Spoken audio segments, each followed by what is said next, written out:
All Blended Up. It's your girl, Shantanell Linden. And Johnathon Linden. And we are so grateful for y'all to tune back in with us. I just kind of got on last week with episode 11, discussing there's nothing new under the sun. And just really kind of a part 2 of one of the videos I did a few weeks back to encourage parents, because sometimes we think our children, some of the things that they do or some of the situations that they find themselves in, we think it's the end of the world. But then when you think about the things that you have done, or you begin to talk to other parents, you realize they doing the same thing, or they falling into the same pitfalls. And I was explaining how Solomon, at the end of his life, he realized that there's nothing new under the sun. And so what's been done before, it'll be done again.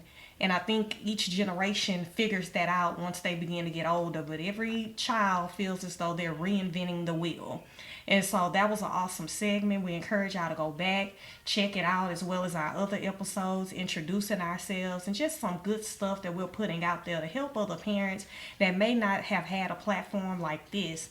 Because I know when I started out, especially with a blended family, I didn't really have a lot of examples. Most people that I was around, their families wasn't blended. And so we just want to be a resource for you guys. And we just hope that you continue to tune in and that these segments are blessing y'all. So that's it. On to what our episode is about today. I have my husband here today to talk about discipline, the importance of discipline, what discipline is, and just even discipline within a blended family unit. So, babe, welcome back. What's up? How y'all doing today? Hi. And so it's so funny because I was on my phone one day on Facebook scrolling, and I ran across this video where this mother was confronting her child's father's girlfriend in a situation where I'm assuming the girlfriend whooped the child. And then it's so funny, probably a day or two later, I'm walking past my husband and he's watching the same video. And so I was like, oh my goodness, I was just watching that video and I wanted to get his opinion on it. And so I'll just kind of give the background of the video. So she went over there, confronted the young lady, the mother of the child. Basically, I guess the child had got in trouble at her dad's house. The dad wasn't there. And so the girlfriend took it upon herself to whoop the child, which the mother was upset about. She was just like, I didn't give you permission. You should have called me, And she just showed up at their house. And so they got into a confrontation. The girlfriend was saying, oh, your daughter was being disrespectful. Your daughter got it so you could get it too. And, it got real confrontation, got real heated. And although I had my opinions on how both sides handled it, it just made me think about the whole idea of discipline. And I wanted to kind of bring it to the platform because I know that if those people were still trying to figure it out, that there's other families out there that try to figure out how it is that you incorporate discipline, especially in the confines of a blended family. Because discipline can already have its own. Everybody does something different or views it differently, I would say, And so we wanted to just go into bring that up to the forefront just to help those that may be struggling in the component of punishment and discipline in the confines of a blended family. So, babe, what was your thoughts when you saw that video? What was some of the things you thought about, and how they handled it, or the whole topic of discipline? Well, when I first seen it, I had mixed views of it because it was actually the lady who was doing it, which most of the time I feel like it's always the lady, but I had a situation like that before, and it kind of reminded me of what I did at that situation. And it wasn't that I was saying that this person couldn't touch my child or that that we couldn't communicate and stuff like that. The thing was, at that time, we had split up. She was talking to somebody else that I didn't know. So not saying I have to actually know this person, but I just want to know who she was talking to, who was my child was going to be around. Right. So she was coming to pick him up. she was coming to pick him up one day, and I was like, I'll bring him. She was like, no, I'm gonna bring him. I'm like, why not? Or my friend, I said, okay, cool. So, you know what I'm saying? I just wanted to, let me meet this dude. Hey, what's up? How you doing? This and that. And then, you know, over the times you come pick him up, I could probably talk to him like, he been misbehaving, but he was smaller then, though. So, but if that was the person she would have been with, you know, as he was growing up, me and that guy can have a conversation. Hey, this my do's, my don'ts, and how you feel about how you run your house. 'Cause I can't tell another man how to run his house. But once my child in that house, I feel like I can, if my son come back and tell me, oh, this person hitting on me, and the mother didn't say anything like that to me, now I'm going to have to talk to this man. That's right. And we're going to have a talk. So I had mixed reviews on it. So it's like, on the man perspective, I feel like, you know, you should be a man and, hey, call me or tell the mom, hey, you need to talk to his daddy and this now, we need to have a talk. And on the woman perspective, it's just like, I feel like women kind of, like you say, women are more nurturers. So I don't feel like she should have but that's a young lady too. Yeah. So that's how I'm looking at it too. Now, because I don't want to touch the little girl. If it was my little girl, I wouldn't want to touch her. Yeah. But if as a mother, you know what I'm saying, I can kind of understand because she know what girls do and this and that. So I just feel like that them parents needed to have a sit down before everything. That's something that need to be spoken about. I agree, and I feel like the mother, you know, I have, like you say, mixed reviews on it. You know, she came and she confronted the young lady, and the dad was saying, well, why you didn't call me? And she was like, well, I did call you. So you could see that there's a lapse in communication there. So she's hearing what her child say. A child come home and say, hey, daddy's new girlfriend. And that's one thing stuck out too. Like the caption on the video was like, wife, whoops, you know, but wife and girlfriend is a different dynamic. And then also new girlfriend. So this is somebody from the sounds of it that's just entered into this child's life. And then now you're using like physical discipline. And, you know, it sounds like from what the girlfriend started saying as they got into confrontation, the dad did give her permission. But if it was me in that situation, I would want to have that okay from both parents, because I want you to feel comfortable when your child is over at my house. I don't want to just incorporate punishment, you know, and that's how confusion. And that kid, you know, kids don't be knowing, but... And sometimes they do. I can't at a certain age, I believe that all the parents need to be there with the child. The child 10, 11 years old, yes, they understand what they're doing. They know they know the adults, and they know how to the disrespect and the respect part of it. That's right. That's everybody need to have a sit down. If you feel I don't even care if that's not who you feel like you're gonna be with, because I can't control who you talking to. That's right. You know, but. Every time you talk to somebody, me and that person gonna have to talk. Yeah, if they gonna be around your child. And it ain't gonna be no, I don't know. And I have to I also gotta feel out that person too before you be coming touching my kid. No, absolutely. And I think that's only right. What I've noticed, and this is just my personal opinion, because based on this video, the mother's all upset, and rightfully so, because she feel like this woman done crossed the boundary, and there was a discussion that was not had. And so I understood her frustration, but then at the same time, I feel like that mother, just based off the energy she was giving off, she don't want the woman whooping her kid, period. And so that's why, like you say, the communication needs to be there. There needs to be a conversation, and there needs to be a discussion. And then one of the things that the dad was saying, because, you know, he's defending his girlfriend, wife, or whomever she was, and he's just like, well, she was being disrespectful. And the mama was like, well, she don't disrespect me. She don't disrespect me. What are y'all doing when she's disrespecting you? Okay, then how do we establish discipline in our home What form of punishment can we enforce that makes you comfortable where the child isn't being disrespectful? That's when them kids start trying to play both sides. Yes. You know what you can get away over here. If you don't, I'm gonna go tell my mama. And my mama Dad. Because you can't. And, not parents, but school teachers have to deal with it because you're not my mama, and so we have to be careful as parents to be like, well, they're not disrespecting me. What are you doing that they're disrespecting you? I don't want my kids going out in the world and just disrespecting adults.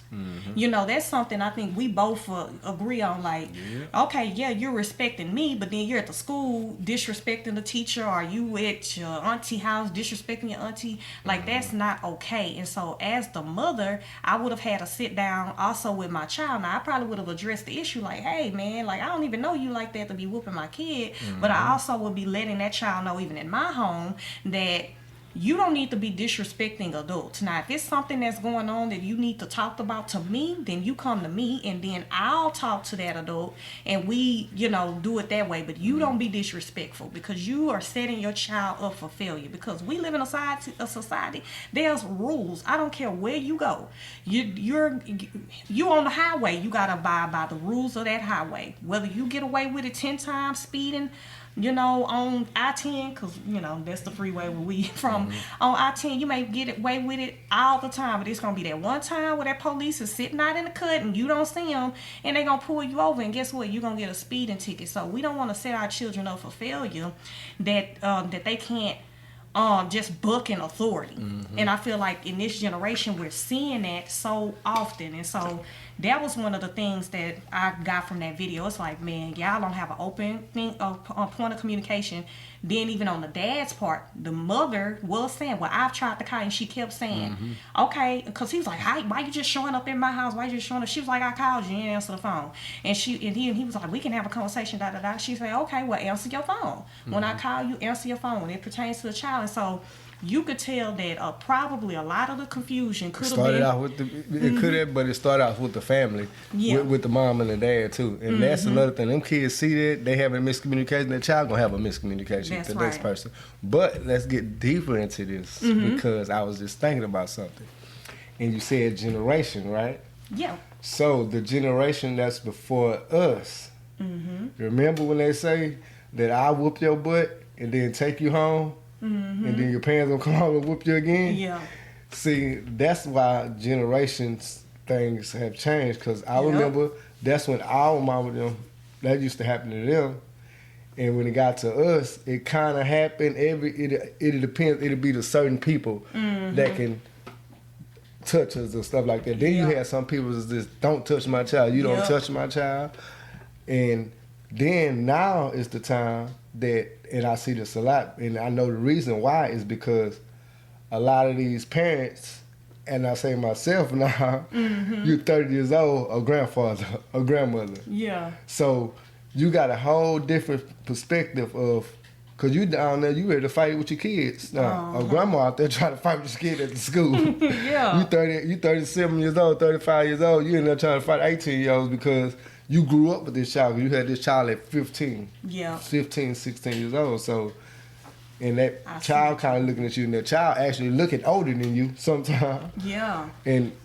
And so that's another thing. So it's a generational thing too that you have to look at also, because a lot of these students looking older than these teachers. So they feel like, I don't respect you, or looking down on them and stuff like that. So that's why all of the discipline, all the respect and everything should start off at home. Absolutely. And I like how you even brought that point, that each generation, it's like different levels of discipline. So like you say, maybe your grandmother's generation, you knew, oh baby, you gonna get it when because you could still paddle back in the day. So you getting paddled at the schoolhouse, then when you get home to your parents, they gonna paddle you too. And so the thing about it is, when your parents do some things that you feel like ain't right, you like, okay, I'm gonna do something different with my kids. So, let's take the paddling out of the school. So now the teachers don't have as much authority or not as respected as much. Or maybe you did have that one teacher you felt like was picking on you, and your parents, they just took the teacher side. So now when your kid coming to you about stuff, you automatically, I'm a defend my child. I'm gonna be there for my child. And your kid really up there may be bucking. And so you really have to get to the bottom of, like, we can go into something with unhealed trauma. And then now we're putting it on our kids, and we're not helping them, because just because you had a bad teacher don't mean that teacher lying on your kid. Or just because your child is a little angel at home, they up there bucking, or vice versa. Maybe you do know, like, your kid, they across the board the same way. And so if this teacher is coming across to you and saying, hey man, these kids is doing this, that, and the third, you're like, oh no, I know the character of my child. And so it's really you investigating, and you figuring out things, really getting to the bottom of things, because we're seeing it so much in the world. It's so chaotic. And so I want to kind of shift a little bit, babe, like prior to us having this conversation, I remember like a few months ago, might have been, it was last year now, because we're at the beginning of 2024.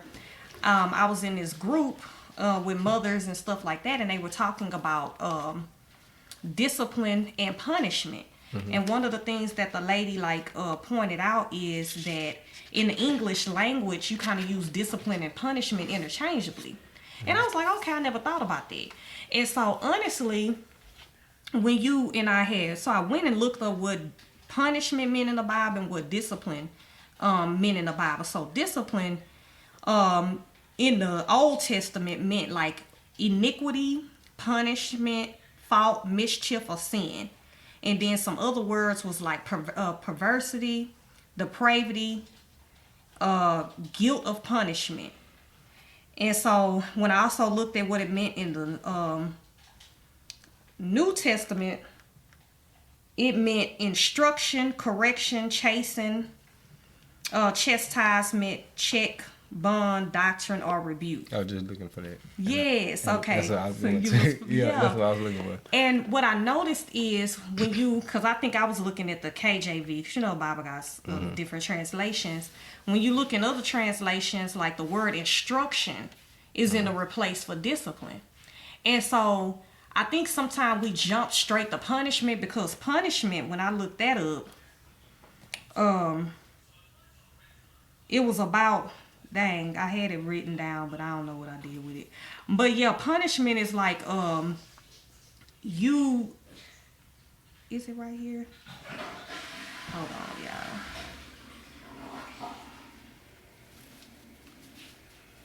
Yeah, so for punishment, it's correction, punishment, or penalty. So when you enforcing punishment, the penalty of whatever you did is now being enforced. But how can you do punishment if you haven't trained them? And that's why discipline means instruction. So you're laying the foundation. You're disciplining the child. You're telling them what to do. That's just like with a toddler. And I think I used this example before. You're telling them, don't touch the hot stove. You're setting up that expectation, like, don't touch that hot stove, don't do that. And then you might have a child that go over there and touch the hot stove, and they figure out it's hot, and that's the penalty of them going against your instruction. Now you got burnt. And so sometimes I will say, as parents, we go straight to punishment. We have not taught our children, we have not instructed them, but we have this expectation that they supposed to already know how to do something. And I've caught myself doing that. I'd be like, I can't remember what it was. Oh, it was, and I was like, God, you use some of the simplest things sometimes with us. So I had bought Joshua a Gatorade. But it was like a new way to open the top. And so I was like, you can't open that Gatorade? And I was just kind of going, I was like, why you can't open it? You can't open it? But it wasn't just the screw on top. It was like you flip it and then you gotta pull it up. And he didn't know. He had never had that kind of Gatorade bottle before.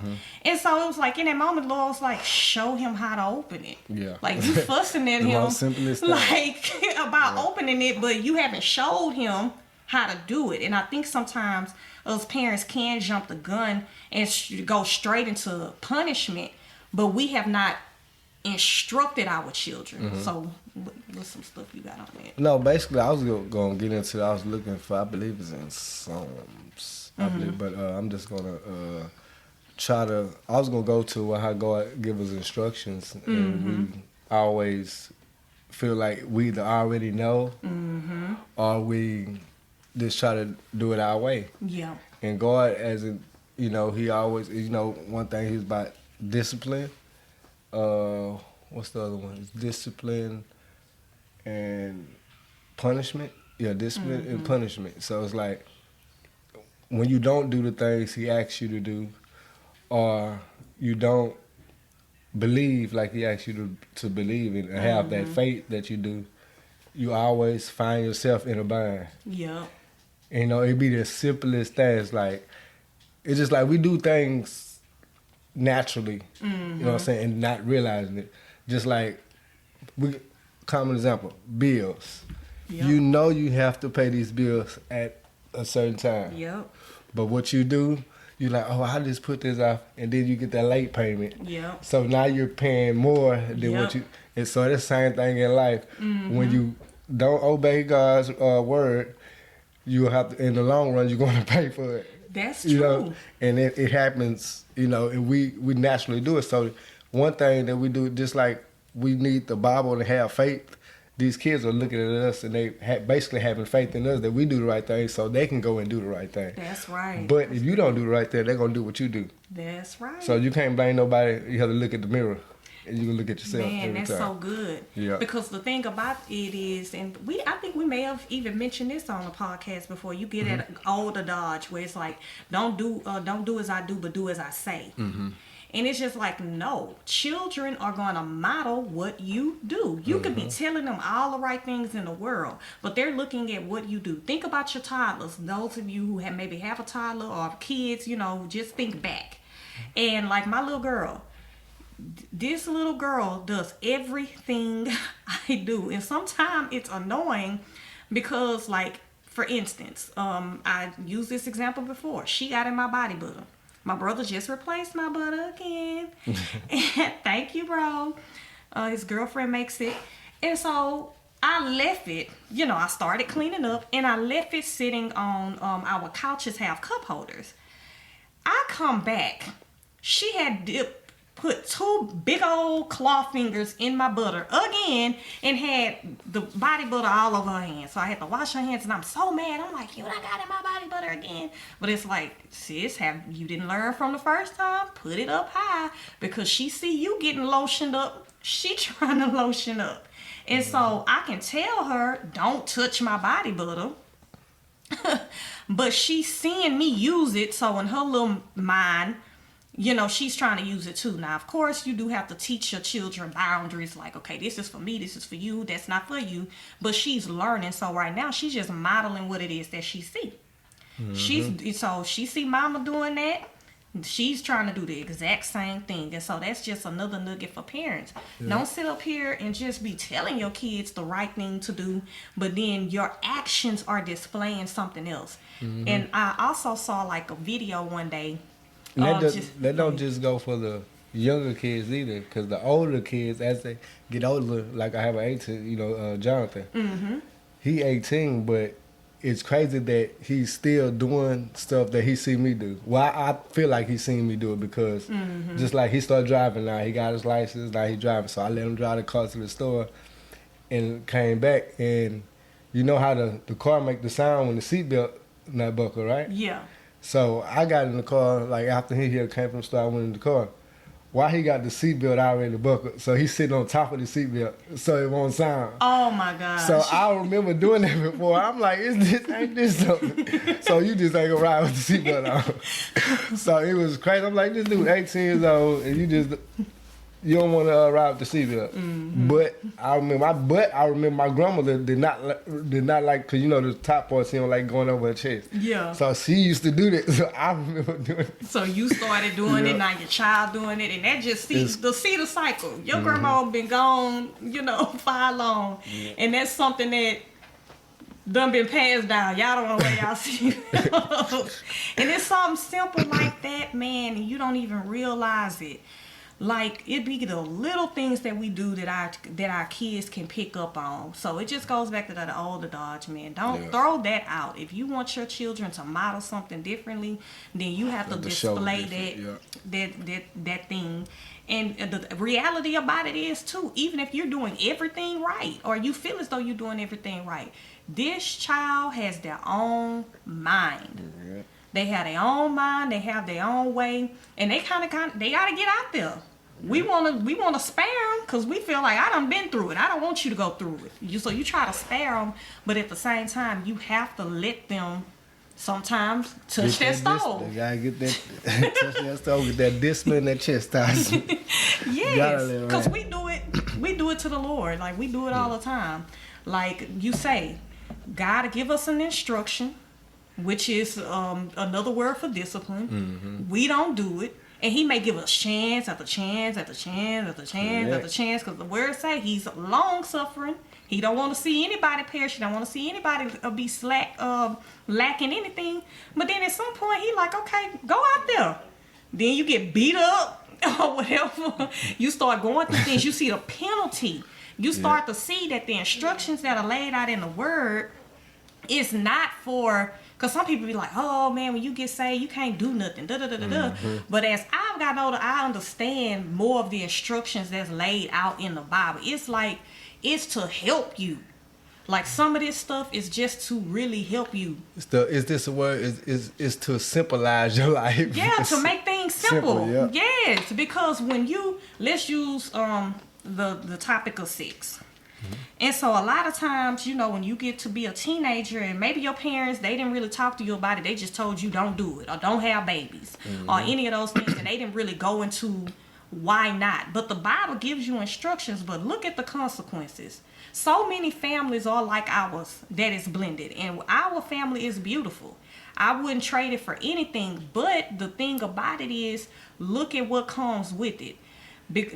Going back to the example that we used at the beginning of the podcast, now it's so many moving pieces. Okay, let me make sure if I discipline my stepson, I'm not stepping on no toes with my son's mothers or something like that, or make sure that my husband's okay with whatever discipline I'm enforcing or whatever the case may be, when it wouldn't even be all of that if everybody, was just, it wasn't like step parents or step kids and all of that different type of stuff.